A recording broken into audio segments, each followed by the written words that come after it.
తుఫాను చేయంగా పొట్టు పొట్టు వర్షాలు పడి చాలా ఏరియాలలో జనాలు మస్తు తిప్పలు పడుతున్నారులా. ఇక నిన్న మొన్న ఉప్పాడ తీరంలో ఇండ్లు సముద్రంలో కలిసిపోయినాయని చాలా మంది అయ్యో పాపం అని మస్తు బాధపడ్డారు కదా.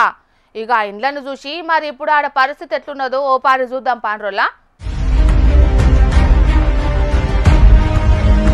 ఉప్పాడ సముద్ర తీరమంతా అల్లకల్లోలంగున్నది. ఆడికెవ్వలు పోరని అందరు అనుకుంటారు గాని అక్కడి జనాలు మాత్రం సముద్రం కొంచెం శాంతించంగానే ఇగో గిట్లా గుంపులు గుంపులుగా పోయిండ్రు. అట్లనే ఈడ వీళ్ళంతా సముద్ర తీరంలో ఎంజాయ్ చేయడానికి వచ్చినోళ్ళు కాదు, బంగారాన్ని దేవులాడనికి వచ్చినోళ్ళు.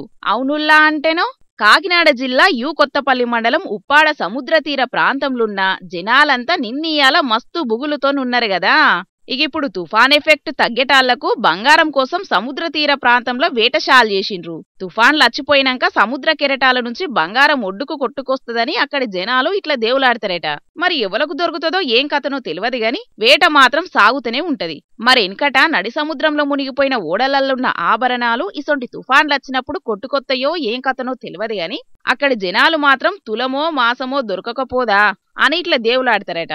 కర్నూలు జిల్లా తుగ్గలి, పెరవలి, జొన్నగిరి ఏరియాల్లా మొదటి వర్షాలకు వజ్రాలు దొరికినాయని చాలా మంది వజ్రాల కోసం దేవులాడినట్టే వీళ్ళు బంగారం కోసం సముద్ర తీరంలో వేట సాగిస్తారన్నట్టు.